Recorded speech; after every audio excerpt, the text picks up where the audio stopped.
We're on lesson 3 of chapter 7, which is equations with variables on both sides. First, we're going to solve equations with variables on both sides. Then we'll do a real-world application. Then we're going to isolate the proper variable.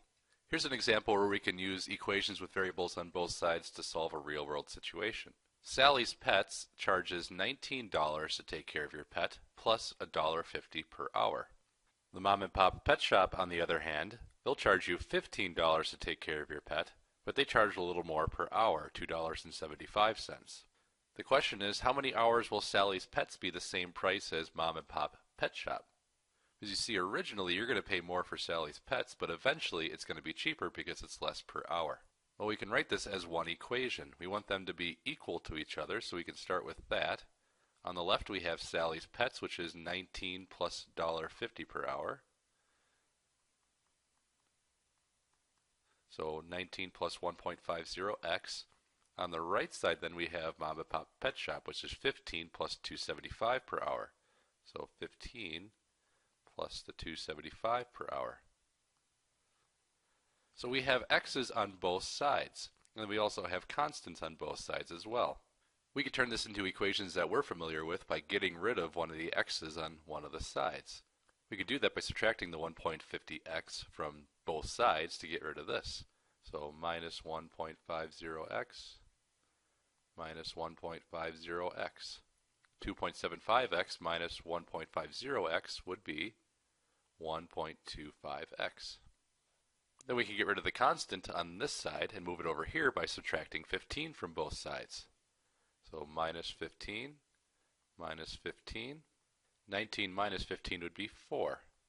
So 1.25x equals 4. And this looks like the equations we're familiar with. Now we can isolate the x by dividing by 1.25 on both sides. On my calculator, 4 divided by 1.25 equals 3.2. So at 3.2, Sally's Pets is going to be equal to, remember the equal sign, to the Mom and Pop Pet Shop. So anytime less than that, Mom and Pop Pet Shop is going to be cheaper. Anything more than 3.2, Sally's Pets is going to be cheaper because of that cheaper dollars per hour. Let's solve some of these equations then.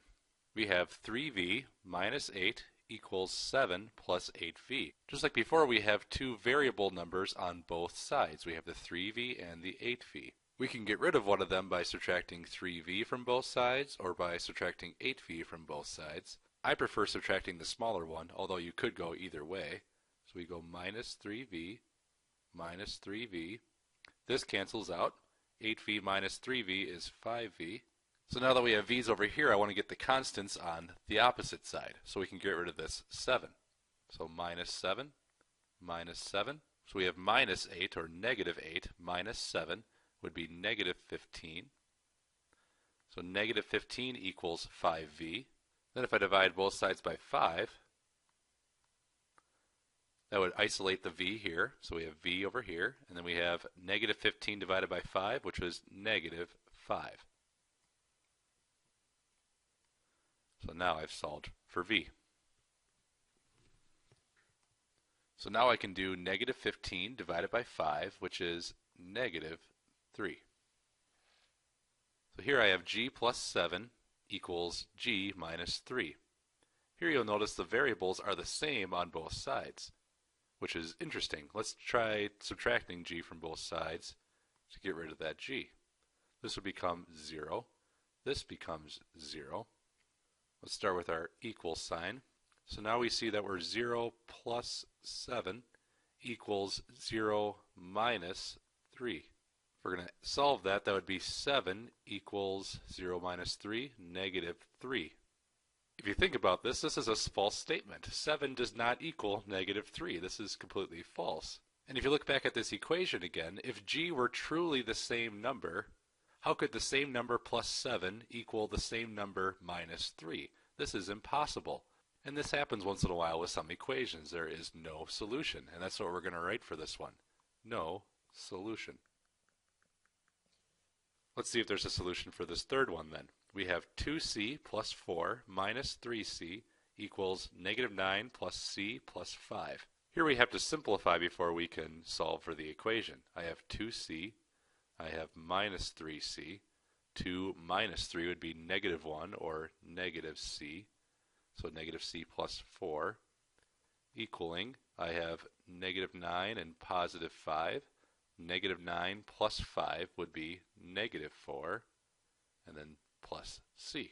I want to get the variables on the same side here, so I usually like to get rid of the negative ones whenever possible because I could just add to both sides.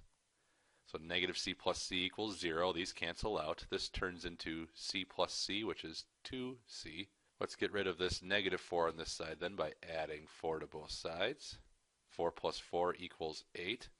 So my new equation is 8 equals 2c. So I'll write that over here. 8 equals 2c. Divide both sides by 2.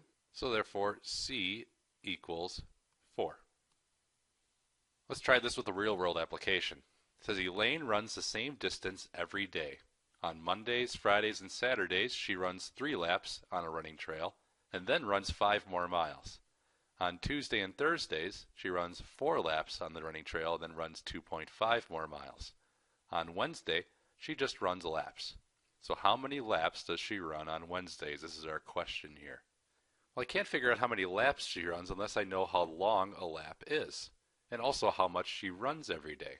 First it says she runs the same distance every day, so that should help me a little bit. This looks like an equation problem here.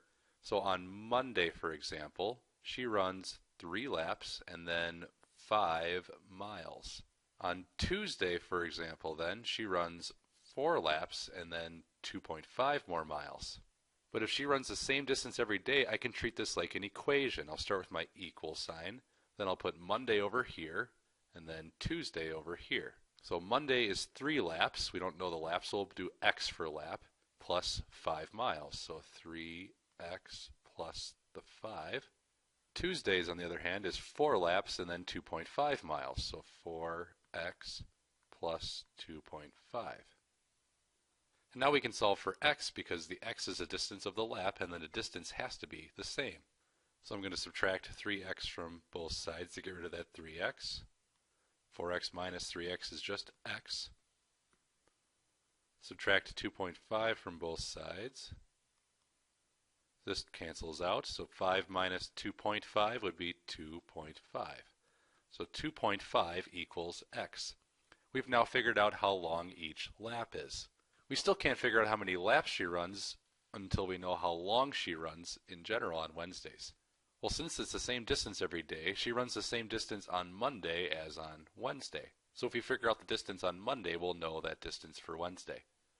Well, it's 2.5 miles for every lap. She runs 3 laps plus 5 miles. So we can do 3 times 2.5 and then add the 5. Well, 3 times 2.5 is 7.5 plus the 5 miles.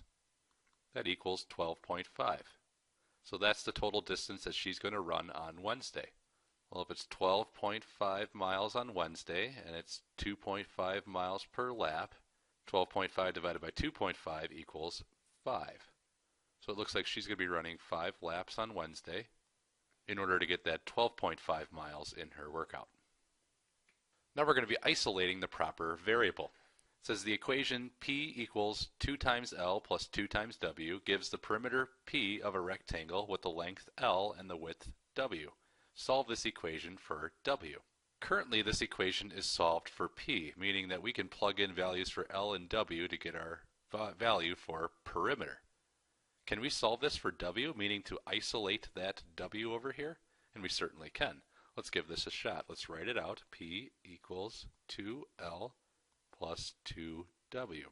Well, the first step of getting W by itself would be to get rid of this 2L from this side. So we could subtract 2L from both sides. And then this would cancel out.